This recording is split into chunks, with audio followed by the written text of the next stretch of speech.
Bonjour à toutes et tous. C'est avec un grand plaisir que j'ouvre cette nouvelle session, la 4e édition de Build and Connect, une session 2020. Alors, vous pourrez observer qu'elle n'a pas tout à fait la forme que nous avions prévue et j'aurais eu encore plus de plaisir à vous accueillir, bien évidemment, dans l'amphithéâtre de l'ENA. Le bureau du pôle Fibre Énergie Vie, nos mécènes, nos partenaires avons décidé tous ensemble de maintenir l'événement. La forme a changé, mais pas le contenu. Et je vous remercie très chaleureusement, tous et toutes, et également les intervenants qui vont, au cours de cette session, de cette journée, tout au long des ateliers qui vont se succéder et grâce auxquels nous sommes à même de vous présenter le programme tel qu'il était prévu. Merci à vous, chers participants. Vous êtes 600 inscrits donc à nous rejoindre pour cette journée, donc voilà, c'est quand même un excellent succès.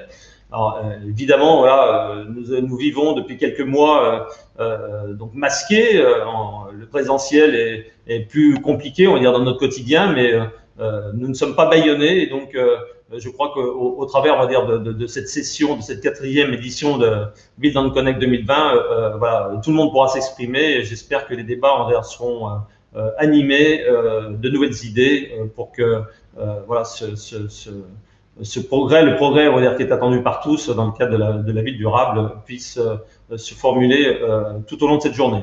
Donc, je tiens à remercier également tous les intervenants, mais Michel Matelin, qui nous écoute et qui va intervenir bientôt, vice-président de l'Université de Strasbourg, qui co-organise l'événement avec le pôle. Je remercie bien évidemment tous les mécènes, alors des mécènes premium comme Socomex, Sopema, Litis, Sauter Régulation, un mécène Platinum, le Crédit Agricole, et des mécènes Gold, EDF, ES, Aegis, Energis, GRDF, Rector Lestage, le groupe KS et Siemens.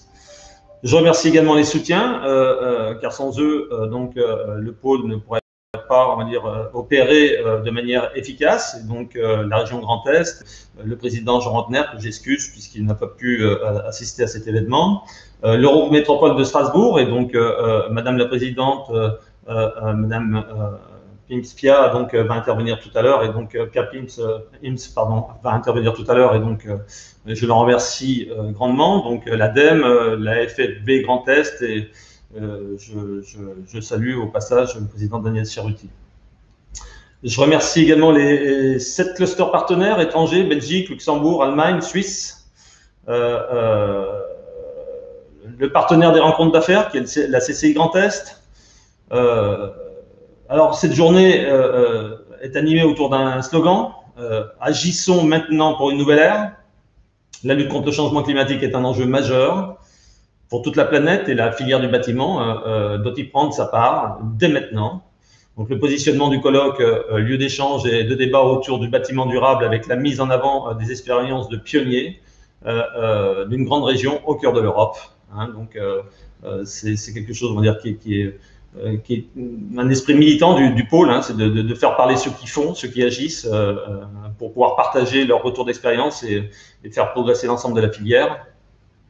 Et donc, Build and Connect ne s'arrêtera pas donc à cette session journalière, mais Build and Connect continue pendant toute l'année. Hein, donc, voilà, l'agilité, on va dire, de l'ensemble du pôle va être mise au service des membres, des adhérents et de tous ceux qui vont participer au cours de cette année, donc au cours de l'année 2020 et 2021, donc sur la plateforme avec des masterclass, des rendez-vous d'affaires, des retours d'expérience, et un annuaire interactif, donc qui permettra à tout à chacun, voilà, de pouvoir revisionner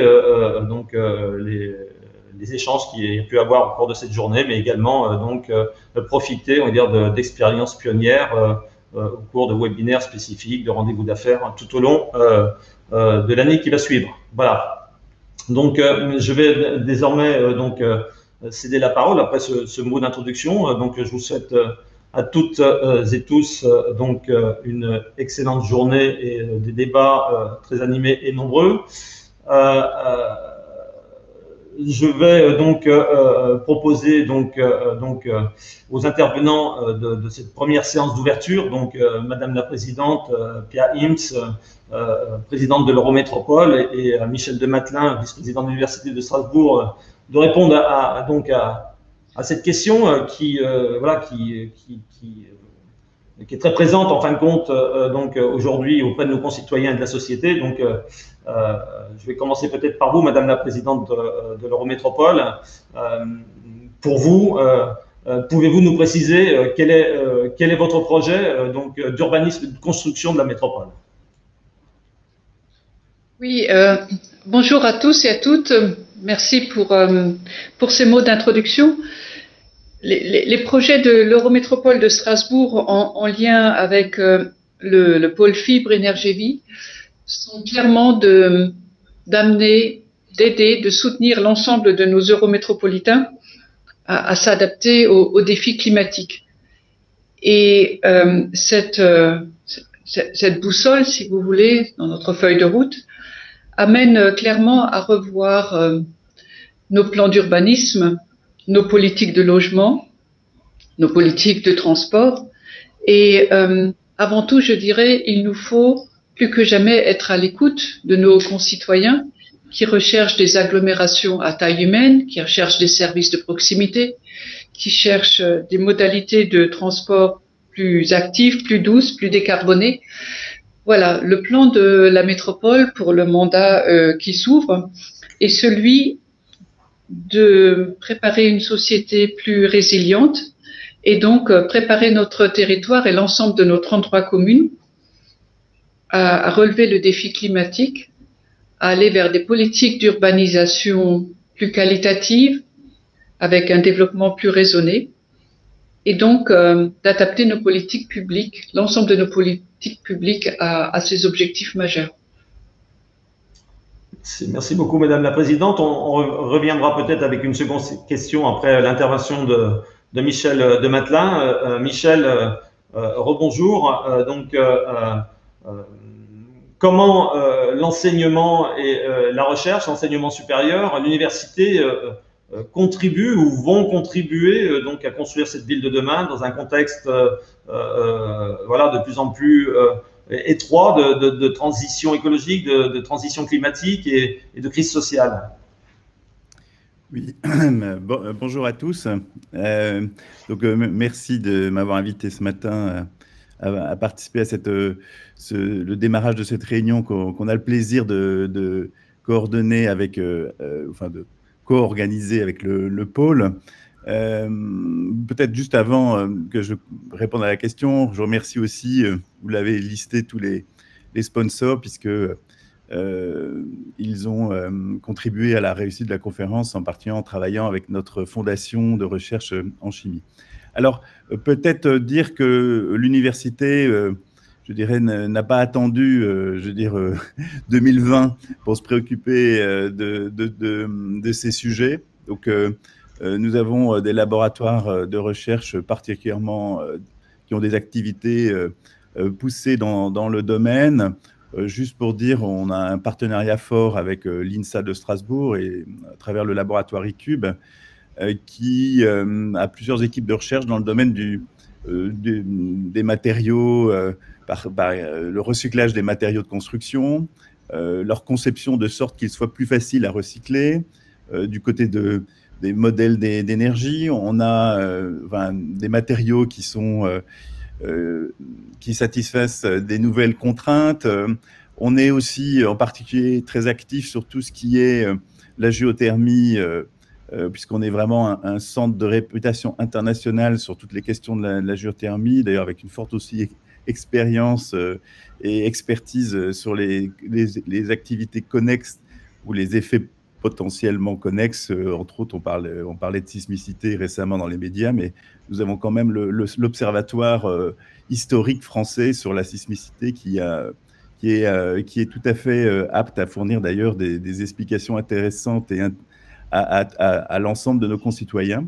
Je dirais aussi que donc on parle de bâtiments et la conférence, à juste titre, s'appelle Build and Connect. Donc il y a la question de comment on connecte, comment on fait une ville durable, mais aussi humaine et où il fait bon vivre et pour lequel les transports sont aussi adaptés. Donc, on travaille depuis des années sur les objets connectés dans la ville et donc avec l'Eurométropole, on a un partenariat très fort l'Université de Strasbourg, on a déployé depuis longtemps des solutions innovantes sur la mobilité et les objets connectés. Il faut aussi savoir qu'on a des ressources en observation. Je cite par exemple le CERTIT. On a fait de nombreuses fois des cartes pour l'Eurométropole sur la trame verte, sur la trame bleue aujourd'hui, sur aussi les îlots de chaleur. On modélise l'interaction des arbres avec leur atmosphère. Donc en fait, là c'est juste pour citer quelques exemples, sans compter, j'allais l'oublier, tout le secteur de l'élaboration des matériaux. Donc l'Université de Strasbourg, l'école de chimie travaille depuis longtemps, en particulier avec une grande entreprise qui est bien connue, la Soprema, sur des matériaux avec des bio, avec une partie végétale. Donc en fait, on est un peu sur tous les fronts. Et donc l'université, sur la dimension recherche, avec l'INSA de Strasbourg comme partenaire, est, à mon avis, déjà depuis longtemps un acteur. Alors on ne s'arrête pas à la recherche, puisque on a aussi de la formation, évidemment. En tant qu'université, c'est les deux piliers, hein, formation-recherche. Donc, depuis des années, donc en particulier dans les écoles d'ingénieurs, nous avons des formations liées au développement durable, mais plus particulièrement donc, dans le domaine de la chimie, à l'école de chimie ou sur les objets connectés à Télécom Physique Strasbourg. Donc, on est dans la formation aussi à la pointe de la formation des technologies qui vont avec la ville durable et connectée. Enfin, il ne faut pas oublier évidemment la dimension sociologique, parce que je pense que ça c'est aussi, on voit souvent les choses comme, voilà, il y a des innovations à faire venir pour transformer nos outils, nos bâtiments, mais en fait, il faut aussi transformer nos usages. Donc, je pense que là, l'université a de nombreuses activités laboratoires dans le domaine de la sociologie, de l'économie, qui ont vraiment une réputation au-delà de la région et pour lequel qui participent à différents projets de recherche liés aux usages. Et donc, voilà, en quelques mots, et encore, je pense que c'est pas vraiment complet, là, hein, c'est juste un échantillon. Merci Michel. Je reviens vers vous, Madame la Présidente. Donc, vous avez décliné une ambition forte, on va dire, pour vos concitoyens, puisque aujourd'hui, on voit en fin de compte donc la société réclamer de plus en plus, on va dire, une prise de conscience, on va dire, de nos politiques, de nos gouvernants vis-à-vis, on va dire, de la protection de la planète, mais pas seulement, également, on va dire, de la qualité de vie, du reste à dépenser. C'est-à-dire pour pas confronter écologie et donc fin du mois, hein, pour reprendre la formule très connue, de manière pragmatique et en relation justement avec donc la capacité, on va dire, qu'ont nos chercheurs et nos académiques donc à pouvoir, on va dire, formuler, on va dire, des offres, on va dire, pour un avenir plus désirable, de manière plus pragmatique. Madame la Présidente, est-ce que vous avez des exemples, on va dire, d'orientation que vous voulez donner de manière précise, on va dire, dans les prochaines années, on va dire, dans le cadre de votre plan pour l'Eurométropole de Strasbourg, et puis qui pourraient être des modèles, en fin de compte, européens, compte tenu, on va dire, de la position géostratégique de Strasbourg? Oui, tout à fait. Je vais vous donner 2 à 3 exemples majeurs. Dès le mois de septembre, nous avons entamé une révision du plan d'urbanisme intercommunal, le PLUI. Dans cette modification, il y a des composantes fortes en termes de air, climat et énergie. C'est-à-dire, nous partons sur une exigence d'une conception bioclimatique des bâtiments, des prescriptions en termes de végétalisation sur les bâtiments, des encouragements évidemment à développer les énergies renouvelables. On va jusqu'au concept de toit utile de bâtiments publics, privés et pourquoi pas dans les zones d'activité économique pour accueillir du photovoltaïque. On imagine le bâti avec des systèmes de rafraîchissement passif. On a des niveaux de performance sur l'énergie également de plus en plus élevés. Voilà des éléments concrets lorsque un PLUI intègre ces points-là. Et au-delà, étant présidente également du SCOTERS, du schéma de coopération territoriale Eurométropole et interagglomération. Nous partageons ces plans d'urbanisme avec les élus plus largement afin qu'ils puissent, le cas échéant, s'en inspirer. Ça, c'est le premier point, le PLUI qui, je le répète, structure après des politiques d'habitat, de transport et d'urbanisme, est un document majeur. Je voulais insister aussi sur la rénovation thermique des bâtiments. D'ores et déjà, la métropole réhabilite par an 3000 logements, dont son parc social notamment, et a une ambition forte qui devrait aller jusqu'à 8000 logements par an. Et cette rénovation thermique des bâtiments est clairement dans le sujet que nous traitons. Idem pour le schéma directeur des énergies renouvelables avec la thématique des réseaux de chaleur. Vous savez bien que nous sommes aussi à l'heure actuelle tout particulièrement sur le sujet de la géothermie. C'est une énergie renouvelable parmi d'autres et qui va interagir avec la façon dont nous allons construire dans le futur. Voilà des éléments importants. Et je dirais que je reviens sur nos concitoyens, nos eurométropolitains. Là aussi, il nous paraît important de les associer au choix du bâti, au choix de nos politiques d'urbanisme. Alors, on peut le faire d'une manière globale parce que nous avons lancé au niveau de l'Eurométropole une vraie démarche de participation citoyenne. Ça me paraît important de le souligner. Comment concilier la démocratie représentative avec la participation directe? Et donc, nous allons plus que jamais encourager nos eurométropolitains à s'exprimer sur des plans d'urbanisme. Mais pour être plus concrète encore, puisque je suis aussi maire de la commune de Holsheim, une commune de 3600 habitants, sachez que pour tout projet d'urbanisme, de construction d'un grand collectif, si vous voulez, à l'échelle d'une commune, j'ai systématiquement associé l'ensemble des habitants à des réunions publiques pour travailler l'acceptabilité de ce bâti à proximité de leur habitation pour expliquer les choix, pour consulter et pour les permettre d'interagir sur des projets que la collectivité imagine. Donc voilà aussi comment faire le lien entre des objectifs climatiques et de l'autre côté toujours le bien-être des habitants qu'il faut viser dans tout ce que nous faisons. Très bien, merci beaucoup Madame la Présidente. Avant de revenir vers Michel de Mathelin, je rebondis en fin de compte sur cette concertation que vous lancez dans votre commune et que vous voulez également lancer au niveau de l'Eurométropole, qui est très intéressante pour en fin de compte impliquer le citoyen en fin de compte dans votre démarche. Mais ne craignez-vous pas justement que voilà, on va dire cette concertation n'amène en fin de compte à des consensus qui retardent en fin de compte l'émergence, on va dire, d'une politique très énergique en matière, on va dire, de la protection du climat, parce que voilà, le temps de la concertation est effectivement voilà, nécessaire et de toute façon ça fait partie, on va dire, de notre démocratie. Mais comment ferez-vous si demain, vous avez une opposition, mais qui est une opposition de principe et pas forcément une opposition de sens? La question est pour moi encore? Oui, c'est ça? Oui, tout à fait, Madame la Présidente. Oui, d'accord, oui. Alors, déjà, je voudrais souligner qu'il y a des concertations obligatoires et réglementaires. Il y en a dans le cadre des plans d'urbanisme et c'est une bonne chose. Il y en avait aussi autour du plan climat et c'est une bonne chose. Donc, le temps de concertation est souvent inscrit dans les textes de loi. Ça me paraît important.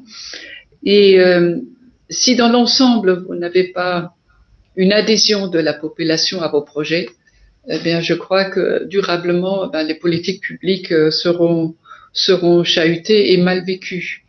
Il faut le temps de cette pédagogie, il faut le temps de l'explication. Après, bien évidemment, on sait que on ne peut avoir un consensus total.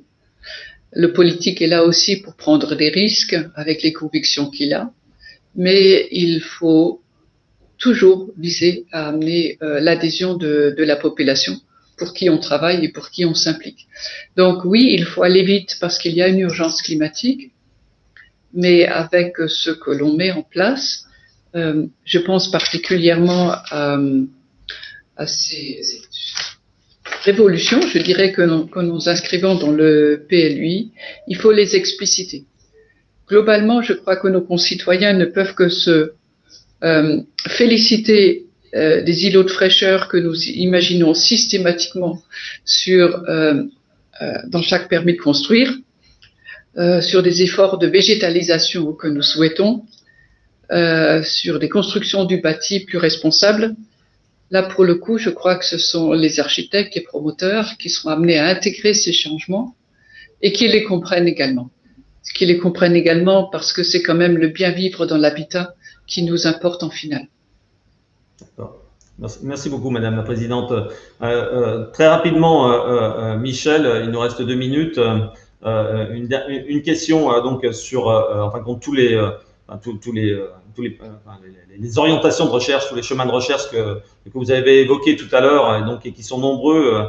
Comment aujourd'hui, on connaît votre action au travers du pôle, parce que le pôle permet en fin de compte cette transition entre le monde académique et le monde de l'entreprise ou le monde du bâtiment, mais comment peut-on améliorer ce ruissellement en fin de compte entre cette capacité en fin de compte d'innover, d'inventer, on va dire dans le secteur académique et cette énergie qui est présente, puisqu'on sent qu'il y a de plus en plus d'ingénieurs, de chercheurs, de techniciens qui se mobilisent. Voilà, comment peut-on l'améliorer pour conclure, on va dire cette première ouverture, s'il te plaît.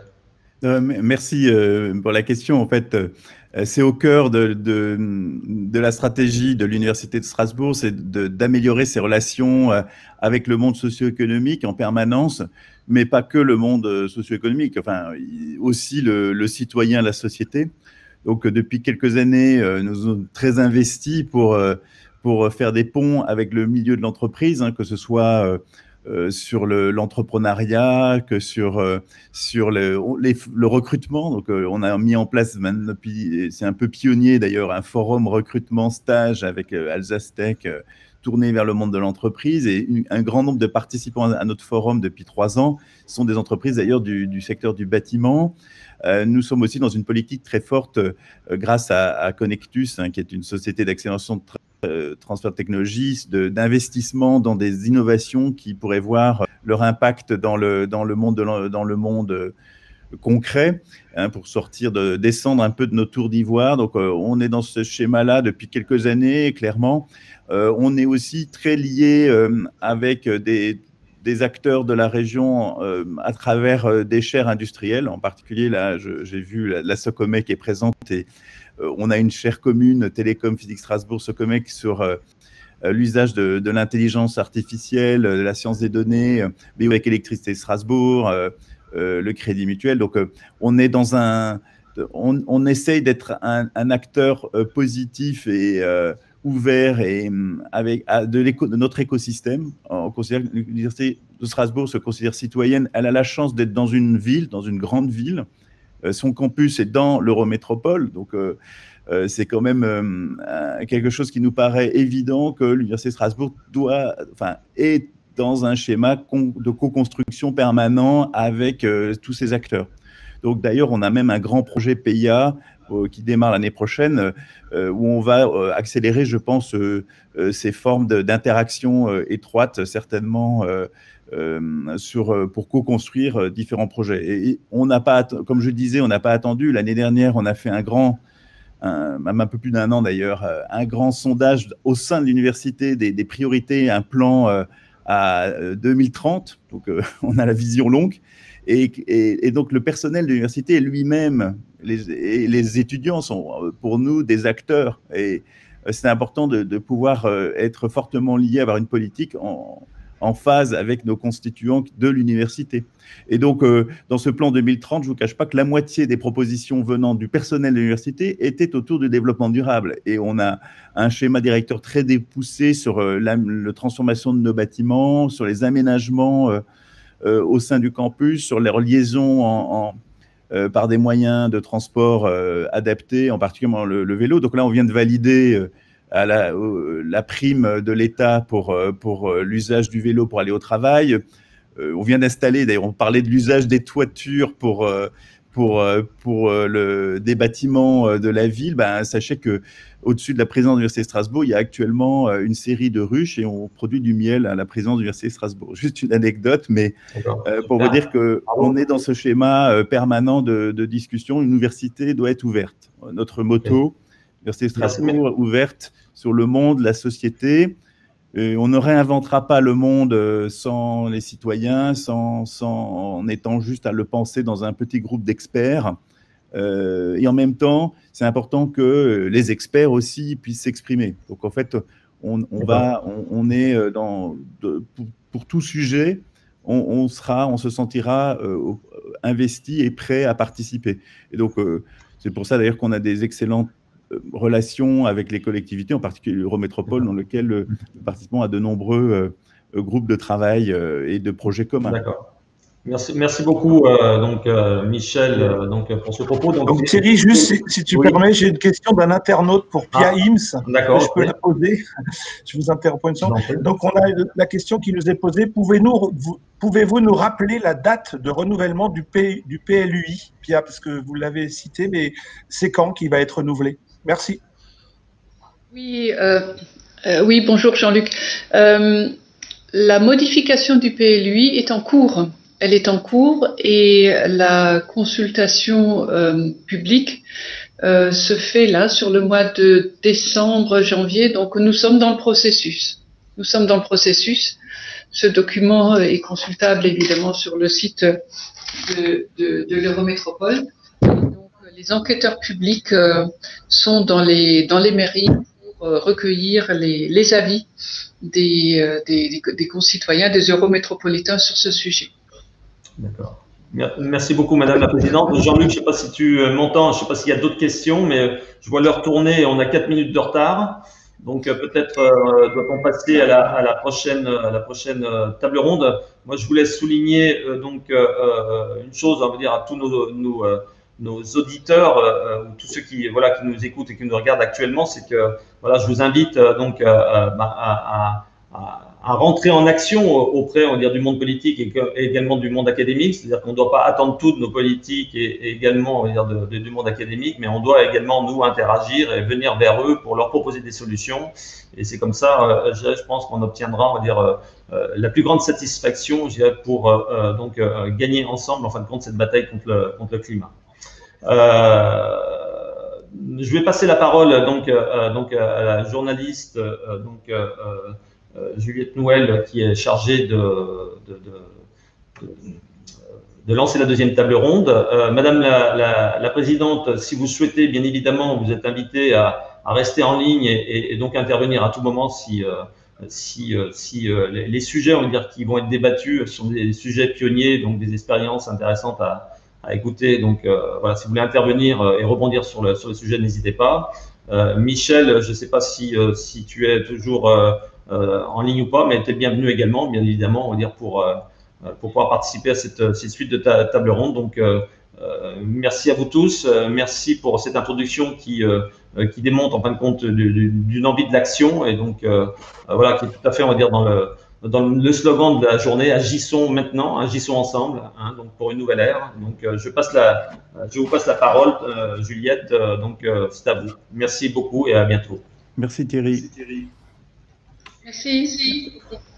Merci beaucoup pour cette séquence introductive et bonjour à tous et à toutes pour cette table ronde. Bienvenue dans cette table ronde intitulée « Les innovations dans le bâtiment, le quartier et la ville du futur ».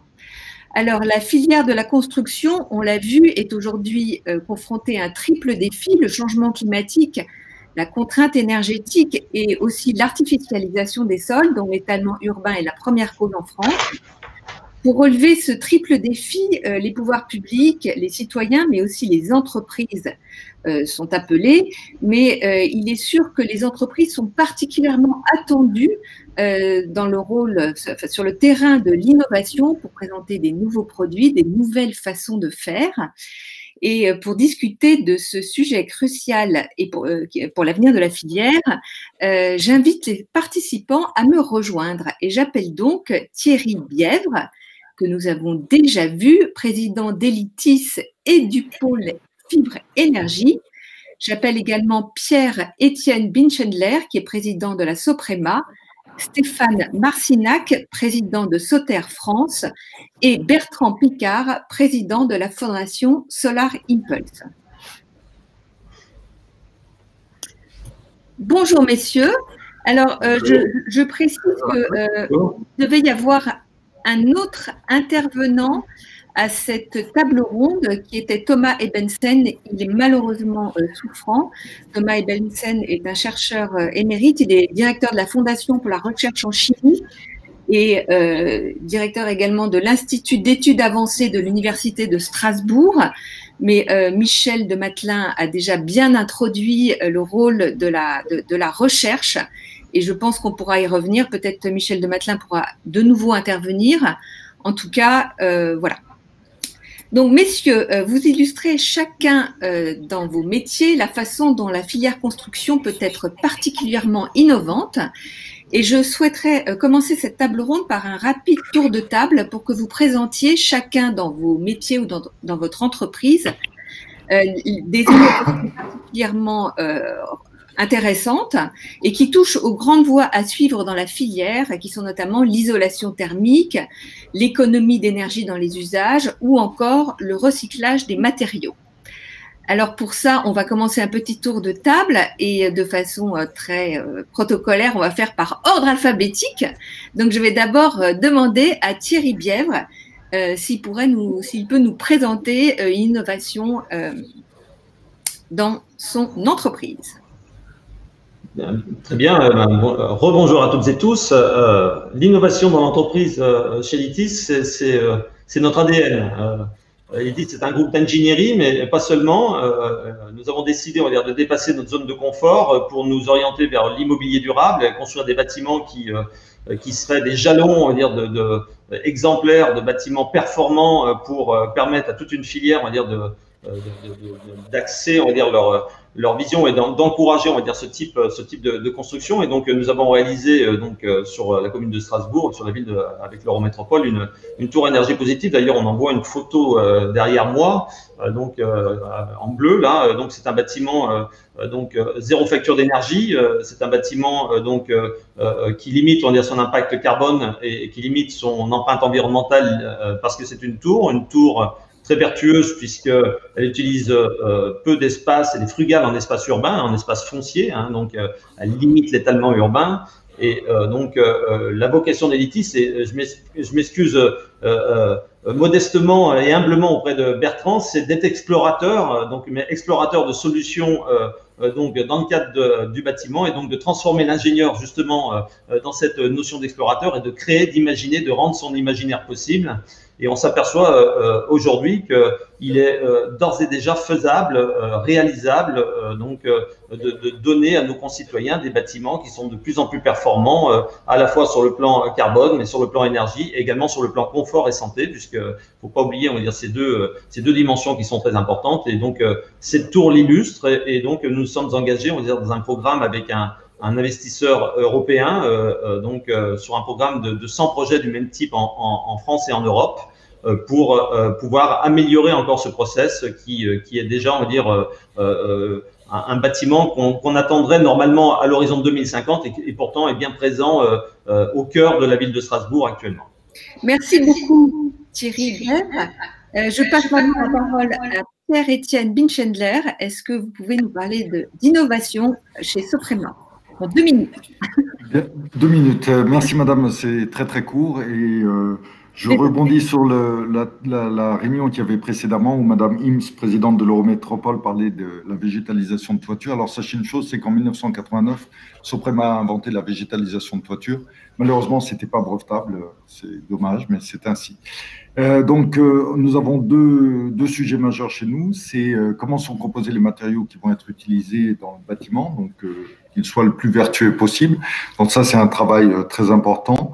Et depuis 2007, nous travaillons à fond là-dessus, puisque nous avons eu un premier projet de R&D qui a nécessité à peu près 20 millions d'euros d'investissement pour pouvoir s'extraire des produits qui sont pétrosourcés. Et nous y sommes arrivés. Alors maintenant, c'est la mise en application. Ça va mettre beaucoup plus de temps parce que nous sommes arrivés à des concepts qui étaient trop chers pour le marché, donc c'est à nous maintenant de les rendre possibles et industrialisables et compétitifs. Et puis la deuxième chose, c'est de donner des fonctionnalités à nos produits qui permettent de répondre aux tendances très lourdes d'aujourd'hui pour faire que le monde soit un peu meilleur. Et il s'agit d'utiliser la toiture qui, au départ, c'est notre métier, hein, puisqu'on fait de l'étanchéité de toiture-terrasse et de l'isolation de toiture-terrasse. Et donc, c'est de faire en sorte que cette toiture, qui au départ n'avait qu'une fonction de protéger ce qu'il y avait en dessous, ait des fonctions annexes et permettent de contribuer à l'amélioration du climat. Donc, on a parlé de végétalisation. Alors, dans l'innovation, on va sortir toute une gamme de produits qui permettront d'abaisser la température extérieure de 4 degrés Celsius. Donc, ça va contribuer plus que largement à la réduction des îlots de chaleur urbains. Bien sûr, tout ce qui est toiture blanche. Alors là, c'est de reprendre que des stratégies qui étaient développées par les pays du Sud il y a bien, bien longtemps, puisque vous savez qu'au Maroc, en Grèce, toutes les maisons étaient blanches. Donc, c'est simplement reprendre ce qui se faisait déjà avant. Mais par contre, ce qu'il va falloir faire, c'est contrôler ce qui se passe sur ces toitures, parce qu'il faut qu'elles restent réfléchissantes et donc qui ne permettent pas d'augmenter en température. Donc, il va falloir les connecter, donc superviser ce qui se passe sur ces toitures et bien évidemment faire du solaire. Donc voilà, on apporte des fonctionnalités nouvelles aux toitures, tant dans la gestion de l'eau, puisque le premier endroit où tombe l'eau, c'est sur la toiture ou sur la route. Alors la route, nous, on s'en occupe pas. Et c'est d'exploiter cette manne naturelle pour en faire quelque chose de très utile pour la collectivité.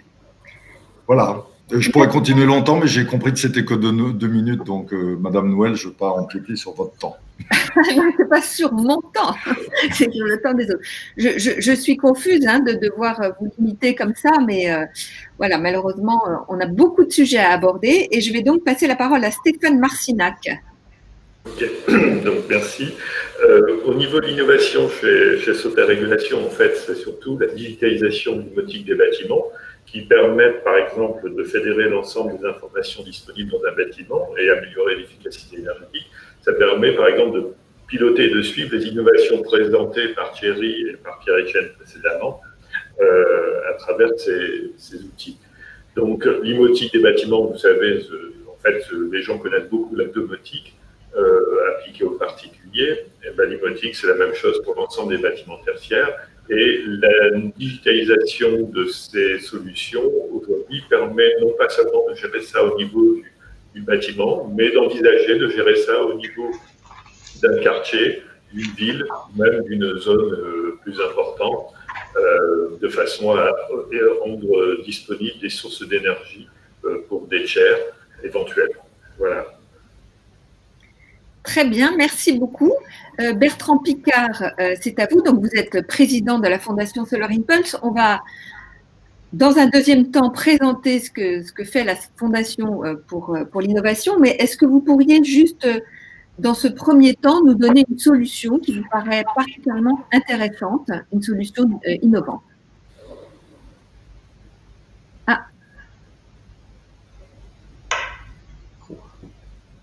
Alors, on parle d'innovation, on parle de rénovation. Moi, j'aimerais bien parler de modernisation. Parce que ce que je remarque, c'est que depuis 100 ans, en fait, depuis le début de l'ère pétrolière, l'humanité fonctionne comme s'il y avait une quantité illimitée de ressources, d'énergie, de matériaux, que les déchets n'avaient aucune importance et qu'on pouvait faire n'importe quoi. On voit aujourd'hui que ce gaspillage est une catastrophe pour l'environnement. Bon, ça fait une trentaine d'années qu'on en a pris conscience. Et c'est assez récent qu'on a commencé à comprendre aussi à quel point c'était catastrophique pour le porte-monnaie. Ça coûte extrêmement cher. Le gaspillage coûte cher. L'inefficience coûte cher. Alors, il faut maintenant réconcilier le côté environnemental et le côté économique. Et ce que nous faisons avec la Fondation Solar Impulse, c'est d'identifier partout dans le monde, et maintenant en particulier dans le Grand Est, puisque nous avons ce partenariat avec le Grand Est signé avec Jean Rotner, nous sélectionnons des solutions technologiques qui sont capables de protéger l'environnement tout en assurant une rentabilité économique, tout en étant capable de créer de l'emploi.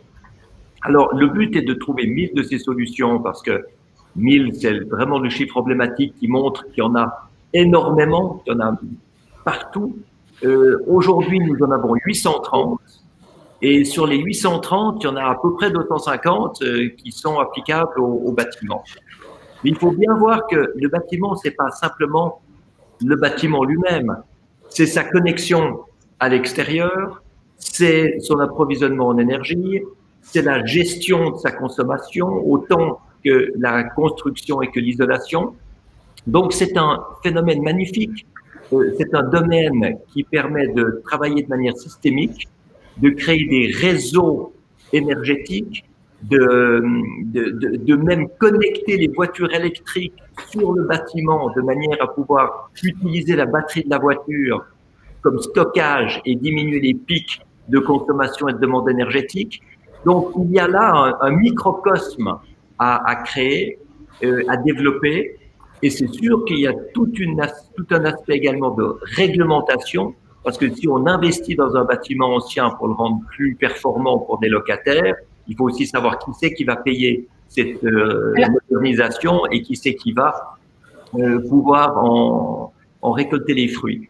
Donc on voit bien qu'il s'agit aujourd'hui de se remettre dans un état logique autant que écologique, où on va pouvoir considérer les ressources et l'énergie comme quelque chose qui a de la valeur, parce que ça fait 100 ans qu'on considère que ça n'en a pas et qu'on peut les gaspiller.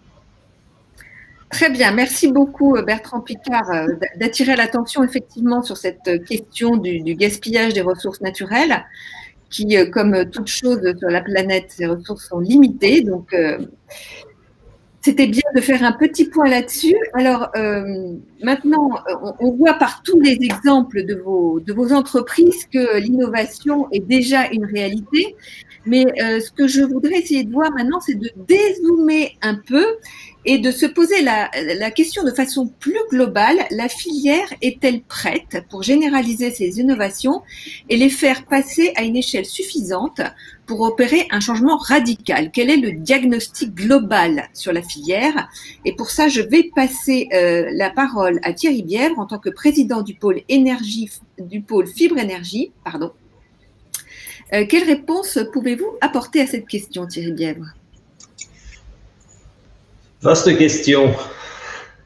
Moi, je pense aujourd'hui, sincèrement, que pris individuellement, les acteurs sont prêts.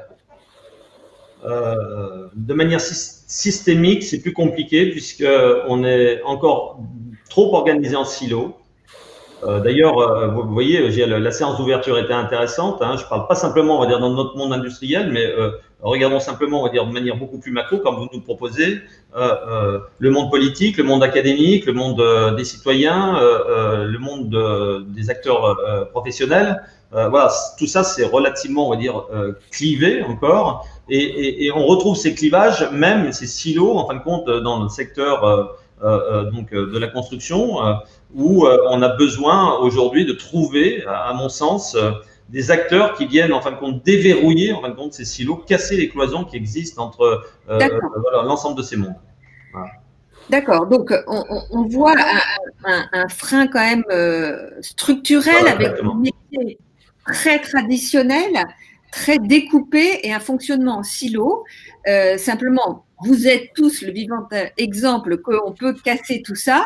Et je voudrais maintenant qu'on regarde quels sont les leviers que vous avez tous actionnés justement et qui pourraient être généralisables. Et pour ça, je vais commencer par le levier de la recherche scientifique. Ça a été évoqué tout à l'heure avec Michel de Matelin, mais je pense qu'il serait intéressant de voir comment dans le détail, certains d'entre vous travaillent main dans la main avec la recherche.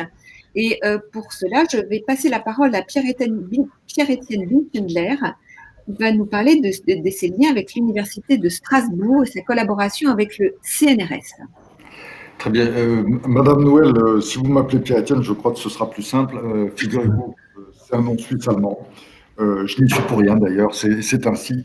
Mais j'ai vraiment l'habitude, depuis que je suis en France, que tout le monde m'appelle Pierre-Étienne. Voilà, donc comme ça, on ne fera pas de recherche sur la linguistique. Hein.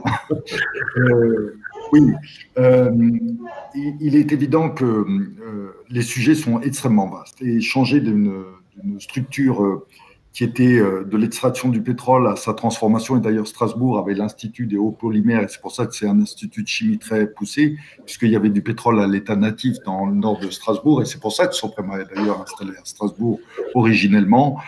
Donc, c'est pas simple, et les voies de recherche sont très, très vastes. Une entreprise de la taille de Soprema ne peut mener ses recherches seule. Et puis, on n'a pas le monopole de la bonne idée. C'est quelque chose qu'il faut parfois savoir admettre. Et nous avons énormément développé de partenariats. Et d'ailleurs, le sens de la Fondation Solar Impulse pousse aussi dans cette voie-là, où elle crée des relations entre les individus qui viennent d'horizons complètement différents et s'inspirant par là de l'expérience de M. Picard, je crois, dans son aventure de Solar Impulse en tant qu'avion volant à travers le monde ou faisant le tour du monde sans une goutte d'essence ou de kérosène. Donc, il faut vraiment élargir le centre de recherche, et on a la chance ici à Strasbourg d'avoir une université qui est très performante, et ça nous a facilité. Il n'y a pas que l'université de Strasbourg, il y a le CNRS. Donc, nous avons mis des laboratoires avec nos chercheurs au sein du CNRS pour qu'ils sortent du contexte de Soprema et qu'ils rencontrent des gens au quotidien de milieux très différents, et par là même de pouvoir élargir leur centre de connaissances et pouvoir avoir une ouverture beaucoup plus large que celle que nous pourrions avoir. Mais il y a tellement de choses à faire, c'est extraordinaire, et c'est vrai qu'il y a une contrainte. Aujourd'hui, le climat ne se porte pas bien, la Terre ne se porte pas bien.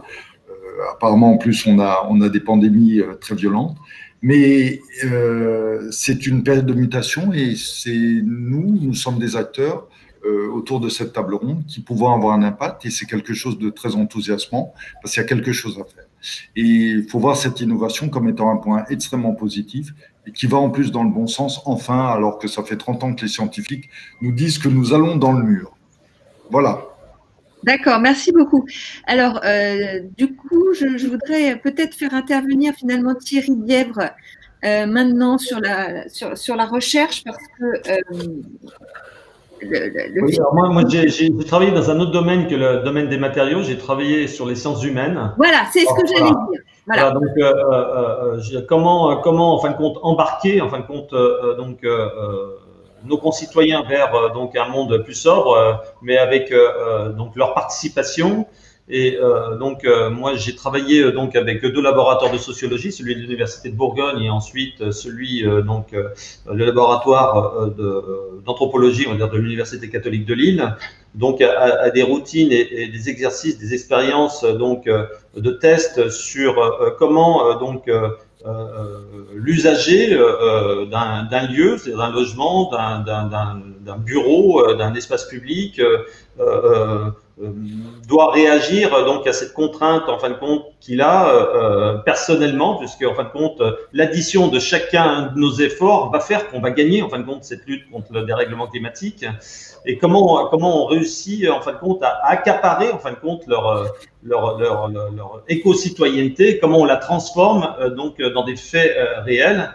Et donc on a abouti à des solutions qui sont tout à fait intéressantes sur le plan ergonomique, c'est-à-dire comment, via l'ergonomie, via la qualité de l'espace, via l'architecture, via au vocabulaire, on transmet en fin de compte dans l'inconscient de l'usager, on va dire des effets positifs pour qu'il interagisse et donc qu'il soit lui-même l'acteur de l'économie d'énergie et l'acteur de l'éco-citoyenneté. Et puis également le numérique aujourd'hui qui nous fait énormément progresser, puisque voilà la capacité, on va dire, de l'outil numérique à émettre des calculs, à mesurer, à donner des informations quasiment instantanées, donc est capable aujourd'hui, donc on le fait en bêta-test sur la tour de Strasbourg, c'est-à-dire qu'aujourd'hui on coach, on va dire, les ménages, on va dire, qui vivent dans cette tour, pour les amener, on va dire, à comprendre où se situe, on va dire, leur dépense énergétique et comment eux-mêmes ils peuvent agir pour la réduire, avec deux visions, une vision très environnementale, mais également une vision budgétaire, c'est-à-dire de dire, voilà, combien je pourrais gagner, c'est-à-dire je fais du bien à l'environnement, mais en même temps, combien je gagne. Et donc, toutes ces routines, tous ces travaux, en fin de compte, on les a élaborés grâce à des travaux de sciences humaines, de sociologie et d'anthropologie. Merci beaucoup, Thierry Bièvre. Vous voulez dire un mot sur cet aspect? La collaboration avec la science, que ce soit les sciences dites dures ou les sciences sociales? Alors, c'est clair que c'est pas moi qui vais vous dire qu'il ne faut pas collaborer avec la science, c'est fondamental, mais le problème, quand on parle d'innovation, c'est qu'on croit toujours que les solutions vont être dans le futur, alors qu'on a déjà aujourd'hui bien assez de solutions pour avancer énormément. Quand on voit les matériaux que Pierre-Étienne Binchedler avec Soprema présente pour l'isolation, pour l'étanchéité, etc., vous avez déjà des choses à mettre en place. Alors pourquoi ça ne se met pas en place? Pourquoi c'est tellement long?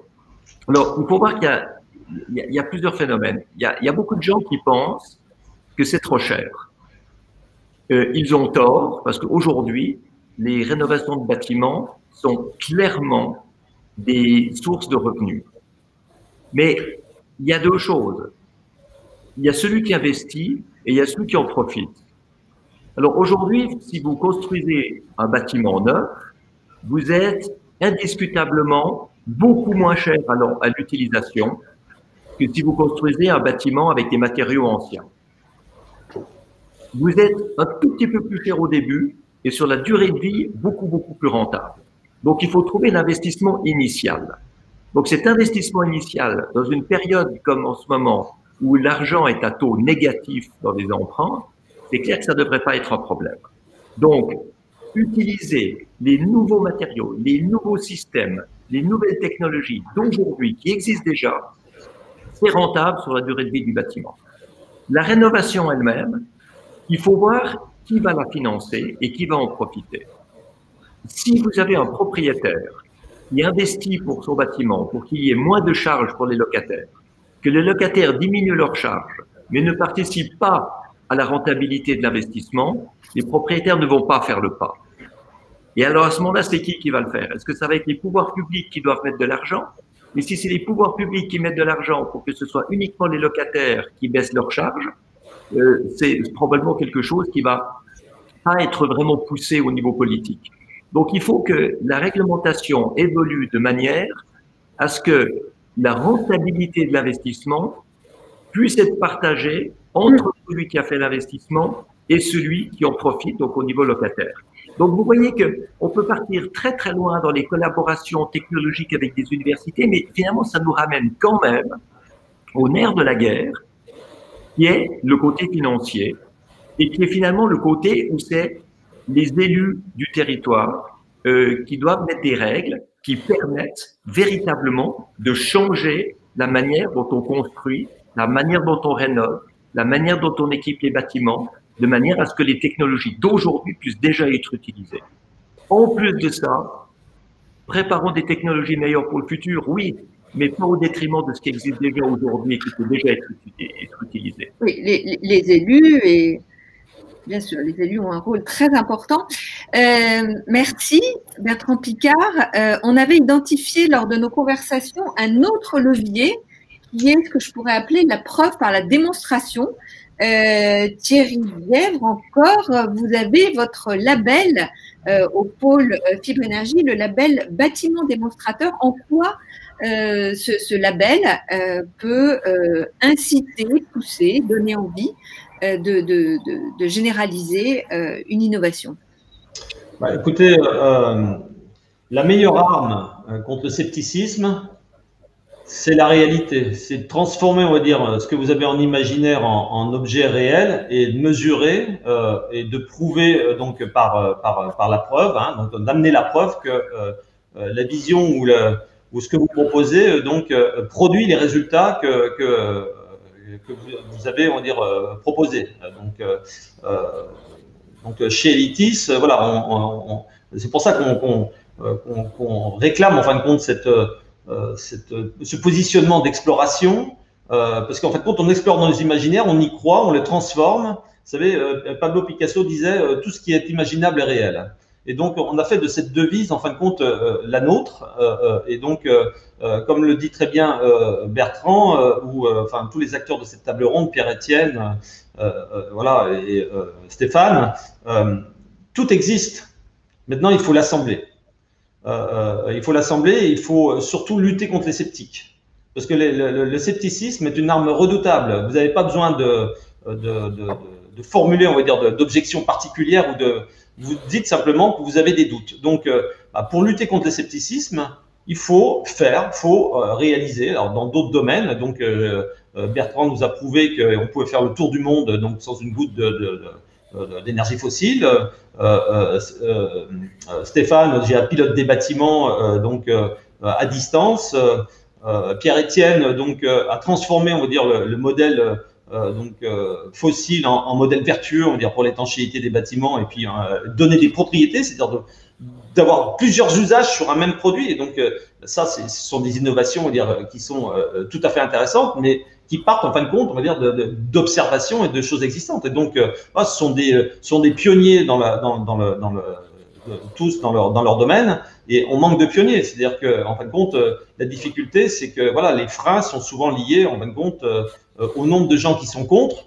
Voilà, vous avez plus de gens qui sont contre et qui sont sceptiques que de gens qui sont pour agir. Voilà. Mais ma question était précisément sur le label bâtiment démonstrateur. Est-ce que ça permet justement de passer à l'échelle?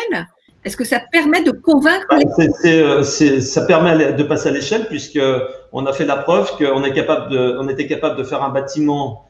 Il démontre pas simplement des performances énergétiques, il démontre des performances économique, c'est-à-dire que on n'est pas obligé d'opposer économie et écologie, puisque ce bâtiment a été construit à coût standard de construction, c'est-à-dire qu'il dégage des performances qui sont attendues pour 2050, et pourtant il coûte le prix d'un bâtiment de construction standard. Donc tout ça, c'est modélisé, c'est démontré, et donc ça permet, donc grâce à ce label, donc porté par le pôle Fibre Énergie Vie,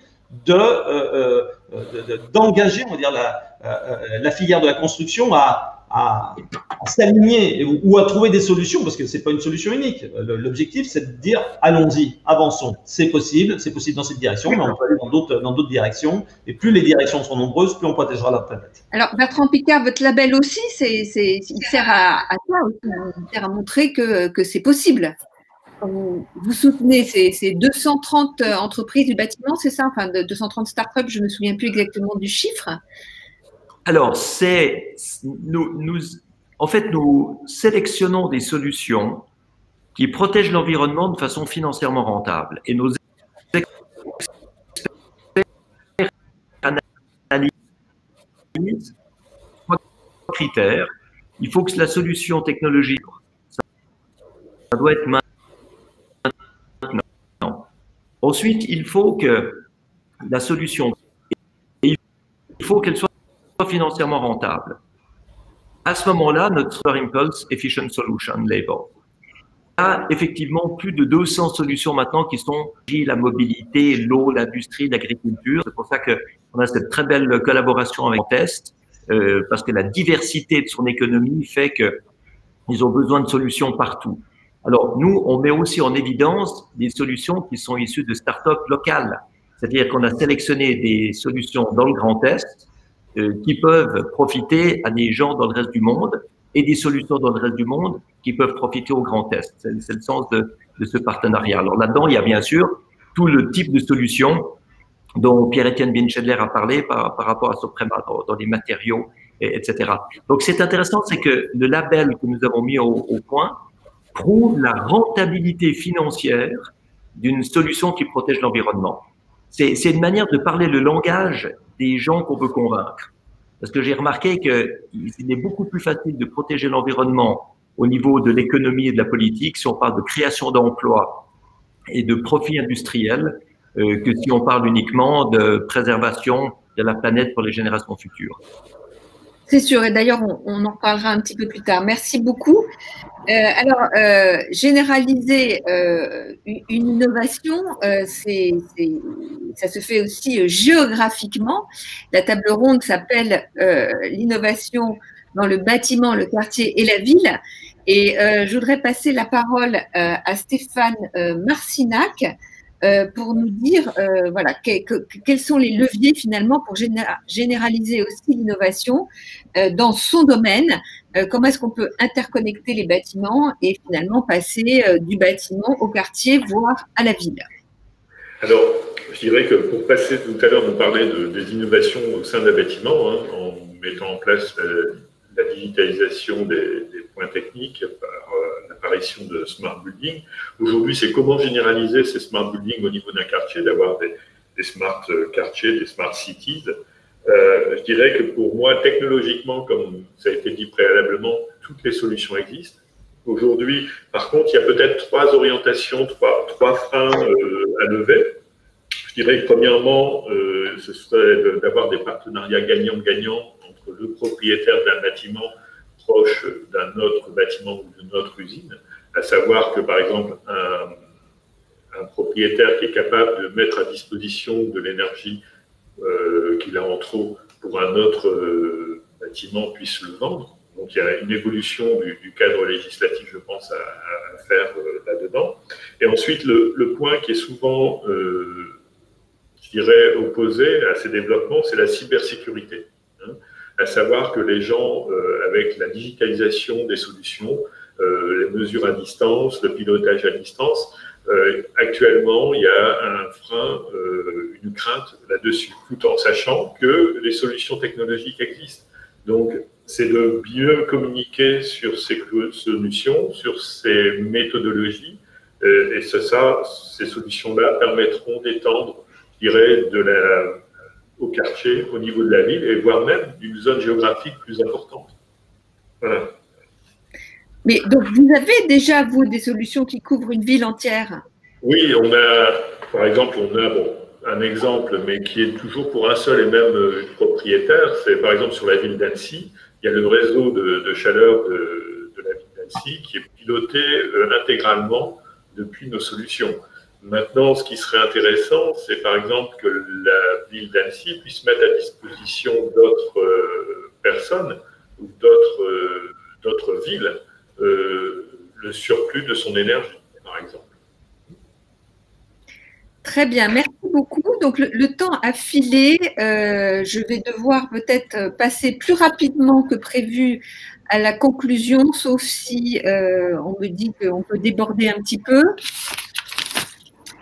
Je voulais, avant de terminer, éventuellement parler d'un autre levier qui était de compter sur les jeunes générations, parce que Thierry Bièvre m'en avait beaucoup parlé, le fait qu'il engage des jeunes, qui travaillent avec des jeunes qui ne sont pas encore silotés, si je puis dire, dans leur façon de faire et leur façon de penser. Deux mots juste là-dessus, vraiment très rapidement, Thierry. Très rapidement, quand j'ai voulu lancer ma première tour à énergie positive, je me suis orienté forcément vers les plus grands sachants autour de moi. Mes associés, tout d'abord ingénieurs, et puis d'autres spécialistes. Et c'est les premiers qui m'ont dit que c'était impossible. Donc, je me suis dit, il faut que je trouve une autre solution. Donc, j'ai embauché 6 jeunes étudiants qui sortaient de l'école, qui avaient donc des facultés et voilà, toutes chaudes, toutes prêtes à bondir, à surgir. Et donc, ils ont, en fin de compte, été à l'origine, en fin de compte, de toutes les idées conceptuelles qui ont été mises en œuvre dans ce bâtiment qui était une première mondiale. Je les en remercie encore. Bravo, merci beaucoup. Donc, on va aborder la dernière séquence de cette table ronde qu'on a intitulée « Innover, c'est prendre un risque ». Alors, évidemment, un risque notamment financier. Bertrand Piccard en a déjà parlé de l'aspect rentabilité, mais dans les discussions préparatoires, j'ai parlé de ça avec Pierre-Étienne et j'ai trouvé très intéressant la façon dont il abordait ça et notamment sur le thème « Il ne faut pas attendre que les autres avancent ». Donc Pierre-Étienne, je vous passe la parole. Il faut savoir prendre un risque. Oui, je pense que tout chef d'entreprise déjà doit prendre des risques parce que sinon ça ne fonctionne pas ou en tous les cas il ne fera pas évoluer le cours de son entreprise. Alors c'est sûr que lorsqu'on voit une entreprise, on voit que le côté positif en se disant il y a une croissance, sur pas mal d'autres, assez constante d'un certain pourcentage par année, donc c'est facile et il a la baraka où il sait comment faire. Et en fait, ce que je vous disais, Juliette, au téléphone, c'est qu'effectivement, on voit que les coups qui ont été réussis, puisque c'est ceux qui restent et c'est ceux dont bien évidemment on parle, mais ça passe aussi par pas mal d'échecs. Et c'est le rôle de l'entreprise de se dire, ou du chef d'entreprise, d'essayer de l'avant, d'essayer d'avoir une vision, d'y aller, de faire tel que l'indiquait Thierry, si je ne trouve pas en interne les ressources qui me permettent de réaliser quelque chose auquel je crois, eh bien, je vais essayer de trouver des nouvelles ressources qui me permettront de tenter de réaliser ce à quoi je crois. Et c'est ce qui se fait chez Sauter, chez Elitis. Et c'est pour ça que je trouve excessivement pertinent que Bertrand soit avec nous dans cette table ronde, parce que c'est un explorateur qui a pris énormément de risques et toute sa famille l'a fait au fil des générations. Et c'est très inspirant pour les entrepreneurs parce que c'est là-dessus qu'on doit s'appuyer. Et les échecs, je pourrais vous en faire une liste très longue, mais on n'en est jamais très fiers. Ça coûte parfois plusieurs millions, c'est des pertes de temps. La seule chose qu'il faut faire, c'est savoir prendre des risques malgré tout calculés pour ne pas mettre en péril votre entreprise. Donc, il ne faut pas confondre l'entrepreneuriat avec la témérité. Voilà. Voilà. Et en tout cas, oui, vous savez toujours rester optimiste et c'est formidable. Donc, je vois quelqu'un apparaître. Oui, je reviens pour parler, pour vous poser des questions. J'ai des questions pour la table ronde qui nous viennent. Ah oui, mais moi, j'ai pas tête. De nos internautes. Alors, je ne sais pas si vous avez terminé ou pas, mais allez-y. Sachez qu'il y a des questions. J'ai quelques questions pour la table ronde, mais c'est à vous, c'est vous qui avez la main. Allez-y. Non, mais bon, effectivement, c'est l'heure de la table ronde. En même temps, on a commencé, enfin, c'est l'heure des questions, mais en même temps, on a commencé avec quelques minutes de retard. Ok, je vous laisse. Donc, non, je voudrais juste demander aux trois autres sur le risque, rapidement, que ce soit Bertrand Piccard, Stéphane Marcinac ou Thierry Bièvre. Bon, qu'est-ce que vous avez à dire? Parce que finalement, ça relève aussi bien de la rentabilité de l'entreprise que de la personnalité de l'entrepreneur, et ça a quelque chose d'assez intime de se dire est-ce que je prends ce risque, est-ce que j'y vais pas, voilà, c'est un savant dosage. Je vous laisse conclure là-dessus très rapidement puisque plein de questions nous attendent. Alors, Stéphane, est-ce que vous voulez dire quelque chose là-dessus? Oui, je dirais que pour nous, l'innovation est obligée d'être endogène. Je dirais qu'on a la chance d'avoir une taille d'entreprise qui n'est pas très grande. Donc, pour tenir le challenge face à nos confrères qui sont de dimensions et de puissance plus importantes, je dirais que nous, c'est vital. Je dirais que si on n'innove pas, on aura des difficultés à être là à terme. Donc, c'est même, je dirais, ce qui motive l'ensemble des collaborateurs qui nous rejoignent. Ok, merci. Thierry? Écoutez, dans l'ADN d'Elitis, ne pas prendre de risques, c'est ce qu'il y a de plus dangereux pour nous, puisqu'on considère que sans exploration, sans aller voir un peu plus loin, au-delà, on va dire, de notre quotidien, donc on ne défendrait pas nos convictions, et donc ce sont nos convictions qui nous poussent à agir. Et néanmoins, nous sommes explorateurs, mais pas aventuriers. Très bien, donc une nouvelle belle formule. Et donc, je passe la parole vraiment 2 secondes. Bertrand Piccard, explorateur mais pas aventurier dans l'entreprise. Qu'est-ce que vous pouvez nous dire? Je ne vous vois plus, Bertrand Piccard. Ah, voilà. Je suis là. Écoutez, on parle de prise de risque individuelle et en face de nous, on a un danger collectif qui est celui d'un effondrement de la qualité de vie de l'humanité à cause des bêtises, du gaspillage et du côté illogique et irrespectueux avec lequel on a traité la planète et les ressources pendant plus de 100 ans. Donc, bien sûr qu'il faut prendre des risques pour éviter le danger final. Et si les entrepreneurs prennent des risques, c'est un peu leur rôle, mais je dirais qu'il faut limiter ce risque en obligeant ceux qui ne prennent aucun risque à avancer quand même. Parce que vous avez des pionniers qui s'engagent, qui montrent que c'est possible, et vous avez tous ceux derrière qui résistent et qui créent une distorsion de concurrence. Le rôle de l'État, c'est de supprimer cette distorsion de concurrence en obligeant ceux qui résistent à avancer au même rythme que les pionniers. Merci beaucoup. Très belle conclusion, effectivement, qui renvoie au rôle des pouvoirs publics et qui met bien en place cette notion de distorsion de concurrence que nous n'avions pas eu le temps d'aborder, mais qui est essentielle. Alors, je vous passe la parole pour les questions. Merci Juliette. Donc j'ai une première question, je ne sais pas, par exemple pour Stéphane Marcinac. En cas de coupure d'électricité, est-ce qu'une Smart City peut fonctionner correctement? Le modèle de Smart Building et des Smart City part du principe que la Smart City et le Smart Building part du principe que les ruptures énergétiques n'existent plus? Non, on ne peut pas les nier, les ruptures d'énergie existent. Maintenant, au sein d'un bâtiment, il existe déjà des solutions historiques qui permettent de compenser des ruptures de solutions énergétiques. Après, au niveau d'une ville ou d'un village ou d'un quartier, pardon, il est clair que aujourd'hui, il y a peut-être quelques risques. Mais je dirais, ces risques ne sont pas liés au point technologique, mais sont plus liés au point législatif. Je suis certain qu'il y a des ressources d'énergie qui existent dans un quartier, mais qui ne pouvaient pas être utilisées ou mises à disposition immédiatement en cas de manque de charge dans un autre bâtiment, pour des raisons plus législatives que technologiques. Voilà. Merci beaucoup. J'ai une question pour Pierre-Étienne. Est-ce que vous avez pensé à des toitures mixtant panneaux solaires et végétalisation pour permettre d'améliorer le rendement des panneaux en limitant la chaleur en toiture, par exemple?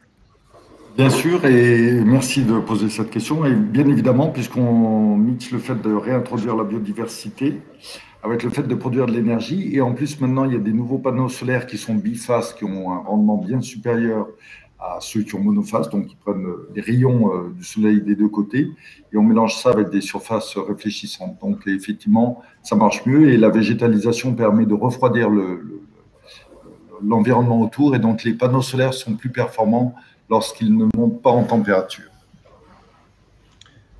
Merci beaucoup. Et j'ai une question pour Thierry. La tour Elitis est à énergie positive et c'est très bien. Mais qu'en est-il de la consommation des ressources limitées comme les métaux, etc. Les tours à énergie positive comme la tour Elitis sont-elles généralisables pour l'ensemble des citoyens au niveau ressources et énergie? Et l'internaute pose la question de la géothermie, par exemple. Excellente question. Je vais essayer d'être court pour laisser la place aux autres questions.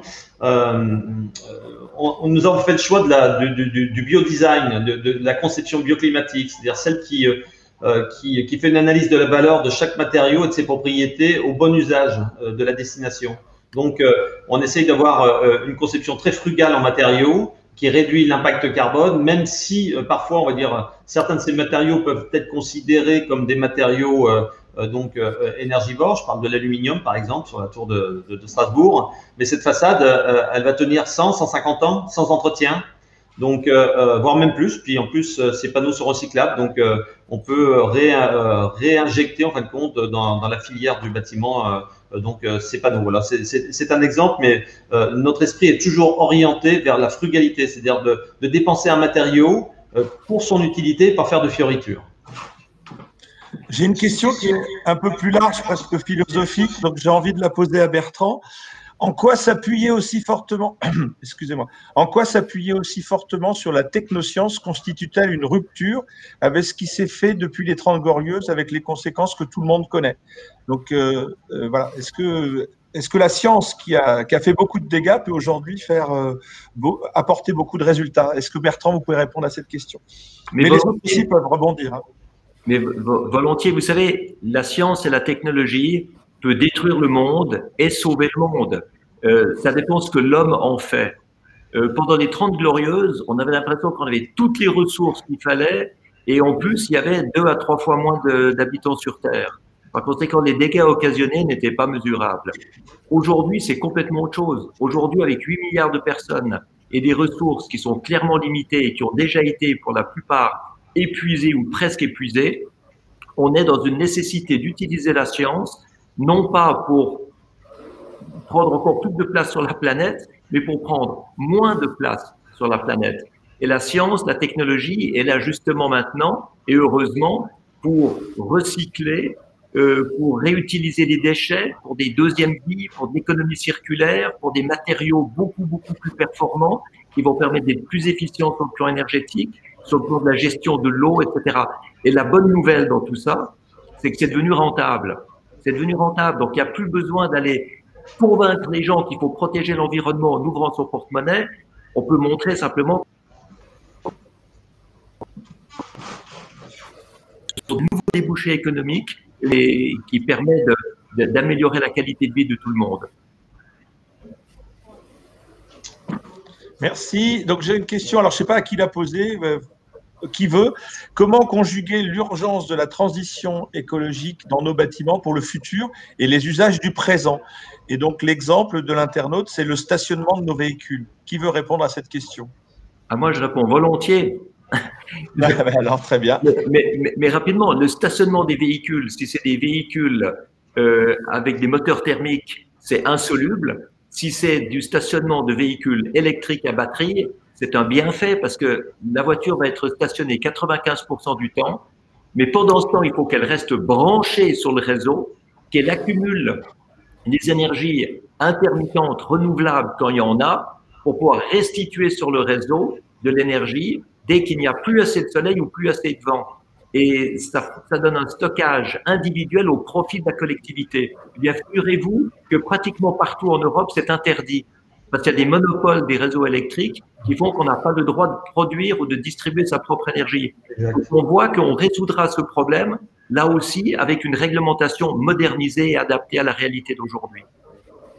Okay, Thierry, tu voulais compléter, je crois. J'ai vu que tu avais la Non, les propos de Bertrand sont tout à fait ce que j'allais dire, voire même meilleurs. Donc voilà, la mutualisation, de toute façon, elle est essentielle. J'ajouterais juste une chose, arrêtons d'enterrer nos parkings, parce que le jour où on n'aura plus de voitures, on va dire, personnelles, qu'on aura une mobilité, on va dire, qui sera partagée, on pourra réutiliser les espaces de parking s'ils sont silos, s'ils sont aériens, dans d'autres usages.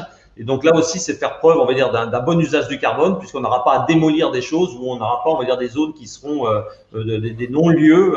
Voilà, je sais bien que dans les caves, on peut faire élever du vin, du fromage, des tas de choses, mais on n'a pas peut-être besoin de tant de caves que ça. J'ai encore une question pour Bertrand. Avez-vous des solutions qui fonctionnent sur le biomimétisme, notamment sur le rafraîchissement naturel des bâtiments? Évidemment, mais ça vous l'avez déjà dit, mais l'internaute le rappelle, évidemment avec un prix abordable. Alors, tout à fait. Nous, à la Fondation Solar Impulse, nous ne promouvons que des solutions qui sont financièrement rentables. Et comme nous avons un partenariat avec Soprema et Pierre-Étienne Bincheler, c'est vrai qu'une bonne partie des solutions que nous proposons sont issues d'entreprises comme Soprema, des startups, bien sûr, mais on voit que dans le biomimétisme, et Pierre-Étienne en a parlé très bien au début de cette table ronde, utiliser des couleurs réfléchissantes pour refroidir les couleurs sombres, pour absorber de l'énergie et chauffer, c'est quelque chose qui existe depuis toujours. C'est appliqué enfin maintenant au bâtiment, mais mon grand-père a utilisé ça quand il est monté dans la stratosphère. Il avait un côté blanc de sa cabine et un côté noir pour pouvoir orienter la capsule pressurisée de son ballon stratosphérique contre le soleil ou de l'autre côté de manière à chauffer ou refroidir sa capsule. Donc on voit bien que ce qu'il faut, c'est sortir de notre obnubilation du passé et voir tout ce qui existe aujourd'hui. Il faut s'ouvrir au monde, il faut comprendre comment le monde fonctionne, il faut être en réseau, il faut s'inspirer des autres. Et c'est ça que je trouve passionnant, parce que c'est comme ça que les solutions qui sont issues d'un domaine peuvent être appliquées ailleurs. Alors, j'ai une question qui revient, ça a été évoqué tout à l'heure par Thierry, fin de mois et fin du monde et fin de mois. Quel équilibre économique pour les moins favorisés? Est-ce que là-dessus, il y a quelqu'un qui veut réagir? Oui, je veux bien réagir. Aujourd'hui, les travaux que nous menons, moi, j'ai toujours considéré que l'énergie du futur, c'était la matière grise. Et, lors des débats, on va dire, de cette table ronde, on s'aperçoit bien que c'est la matière grise, en fin de compte, qui est notre première énergie. Et l'objectif, en fin de compte, des démonstrations pionnières que nous réalisons, ce ne sont pas faire des bâtiments, on va dire, non reproductibles, qui soient des bâtiments très techno, très avancés, donc où on fasse waouh, voilà, quelle intelligence ont ces ingénieurs, c'est magnifique. Non, on cherche justement à ce que ça soit reproductible et accessible. Il faut que l'énergie positive soit accessible à tous, parce que de toute façon, la problématique de l'énergie va se poser, on va dire, au travers de toute la planète. Et donc, voilà, si on veut avoir des énergies, on va dire, qui soient propres, peut-être faudra y consacrer un certain coût. Et donc, ces coûts, il faut que, voilà, on n'en abuse pas. Et donc, il faut que les bâtiments soient équilibrés en énergie pour que les plus démunis puissent vivre dans des bâtiments tout aussi performants que les plus riches. Ok, j'ai une question pour Pierre-Étienne. Merci. J'aimerais juste rajouter quelque chose. Oui, bien sûr. J'aimerais juste rajouter, parce qu'il faut vraiment que les gens les plus défavorisés comprennent que c'est dans leur avantage de faire cette transition écologique et énergétique. Parce qu'il y a quand même énormément de gaspillage de chauffage et d'électricité qui sont payés par les locataires dans leurs charges annuelles, et que si on leur fait des bâtiments qui sont beaucoup plus efficients, comme le disait Thierry et Pierre-Étienne, eh ben ça leur coûtera beaucoup moins cher. Donc c'est une amélioration du pouvoir d'achat, cette transition écologique. Exact. Alors j'ai une question encore pour Pierre-Étienne. Vous avez indiqué que Soprema investissait dans des alternatives aux produits pétrosourcés. Quels exemples pouvez-vous nous donner? Envisagez-vous de remplacer par exemple le bitume ou le polyvinyle par des alternatives à bas carbone? Parfaitement. Alors, pour ce qui est du bitume, qui est un produit très hydrophobe, donc qui nous arrangeait bien jusqu'il y a peu, nous pouvons faire ça avec de la lignine de bois. Alors, il y en a suffisamment, on sait la produire. Tout ce qui est polymère a été fait avec des huiles de colza qui ont été transformées, donc là aussi c'est totalement biosourcé. Et puis, ce qui était signalé tout à l'heure, c'est que nous avons des produits qui existent et le recyclage est quelque chose d'extrêmement important pour ne pas gâcher ce qui a déjà été épuisé au niveau des ressources naturelles. Et donc, il y a un gros travail à faire sur l'éco-sourçage des matériaux, c'est-à-dire que de leur donner une deuxième vie, voire une troisième, et de manière illimitée. Ce que c'était signalé pour la tour Elitis avec l'aluminium est vrai pour d'autres produits. Et c'est une véritable gageure parce que partir dans le bio ou utiliser un certain nombre de produits, c'est pas simple, mais on peut y arriver. Et parfois décomposer ou déconstruire des produits qui ont été agglomérés en plusieurs couches entre elles, il faut savoir le faire. Et c'est aussi un beau projet d'avenir parce qu'il faut qu'on arrive absolument à se dire que tout ce qui est utilisé doit être recyclable.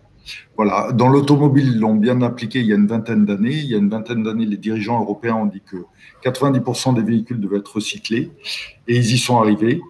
Bon, aujourd'hui, ils ont d'autres problèmes avec l'automobile, de les faire muter vers un système de mobilité qui soit respectueux un peu plus de l'environnement, mais ils y sont arrivés. Donc, ça a été également dit, les pouvoirs publics doivent fixer le cap, donc donner des règles en disant, voilà, on veut des bâtiments à énergie positive primaire, des bâtiments qui ont une consommation de produits en CO2. Aujourd'hui, en tous les cas en France, on a ce qui s'appelle les FDES, c'est les fiches de données environnementales et sanitaires pour les produits, qui est un système très, très performant. Donc, je pense qu'un jour, on nous dira, voilà, vous pouvez construire un bâtiment, vous avez le droit de construire 3000 m² plus X points carbone pour y arriver. Et ces points carbone vont permettre de pousser les industriels à y arriver. Sinon, vous payez des taxes, comme sur l'automobile. Je pense qu'il ne faut pas interdire les choses parce qu'on n'a pas toujours les solutions. Je vois en Suisse, ils ont interdit les solvants, ils ne les ont pas interdits. Ils ont dit, vous allez payer 5 francs suisses par litre de solvant que vous incluez dans les produits. Donc, les industriels bougent très, très vite. Il suffit de donner un cap, d'avoir des ambitions et après, les gens vont s'organiser. La question qui était posée également par Madame Noël, qui était est-ce que c'est long à mettre en place? Finalement, c'est notre rôle à tous de faire en sorte que les choses bougent. Il y a beaucoup de manières d'y arriver et je dirais simplement aide-toi et le ciel t'aidera. Alors, j'ai une question. Alors, elle doit tout. Là, je ne sais pas qui veut y répondre. Comment faire face au dumping chinois? Donc là, qui veut reprendre la balle? Alors moi, volontiers, c'est un sujet qui me passionne. Vous savez, on interprète très mal les lois de l'OMS, de l'OMC, de l'OMC, l'Organisation mondiale du commerce. On croit qu'il faut ouvrir toutes les frontières, quels que soient les produits qui arrivent. Mais c'est faux. Les lois de l'OMC obligent les pays à éviter les discriminations. Si vous faites quelque chose chez vous, vous n'avez pas le droit d'interdire que la même chose soit importée. Mais si vous avez des produits étrangers qui sont produits de manière polluante, avec une atteinte aux droits humains, avec une atteinte aux droits environnementaux, et que ces produits arrivent chez vous et que vous avez vous-même des standards plus élevés, vous avez le droit ou de les interdire ou de les taxer, de manière à rétablir une juste concurrence avec les produits indigènes. Et ça, c'est quelque chose qui n'est pas fait, c'est pas du tout assez fait dans les pays occidentaux. On ne se protège pas, on ne se défend pas. Donc la première chose à faire, c'est de mettre en place des standards rigoureux, des standards élevés chez nous, et à ce moment-là, obliger les autres pays, s'ils veulent exporter.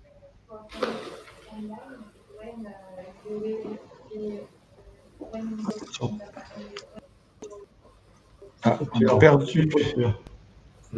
on a perdu Bertrand. Désolé, vous. Allô? Bertrand? Oui, vous m'entendez? Oui, c'est bon, là, ça y est. Allez-y. À quel moment vous m'avez perdu? Parce que... Quand tu indiquais qu'il fallait imposer des standards qui soient équivalents dans les pays qui produisent et exportent dans nos régions. Voilà. Du marché de nos régions. Donc exactement, si nous avons chez nous, en Occident, des standards très élevés sur le plan environnement et droits humains, eh bien, ça permettra de taxer ou d'interdire les produits qui n'ont pas ces standards-là quand ils arrivent chez nous. Mais c'est clair que si nous avons des standards qui sont très bas, eh bien, à ce moment-là, on va accepter n'importe quoi qui vient de l'étranger, on n'aura pas la possibilité de les filtrer. Donc nous devons monter notre qualité si nous voulons éviter de la mauvaise qualité qui arrive d'ailleurs. Alors, je peux rajouter quelque chose, Jean-Luc. C'est dans certains pays, il y a une volonté également d'impliquer la responsabilité environnementale des entreprises, même là où elles produisent à l'étranger. Hein. Donc, c'est-à-dire que lorsque vous produisez en France et que vous avez des filiales en Chine, par exemple, et que vous polluez énormément en Chine, vous pourriez être condamné en France de la même manière que si cette usine chinoise était en France. Et c'est ce qu'on disait, il y a des velléités politiques à un moment ou à un autre où il faut commencer à fixer le cap et le cadre dans lequel nous travaillons. Et on le voit très bien finalement, la pression aussi des consommateurs. On a vu des fabricants de vêtements et de chaussures de sport qui ont été mis en cause dans la manière dont ils faisaient ça dans leurs usines en Inde et finalement ont décidé de prendre les choses en main et de s'assurer que tout se passe bien. Mais effectivement, tel que c'était dit, on ne doit pas accepter que des produits viennent d'ailleurs sans respecter les règles que nous nous fixons à nous-mêmes.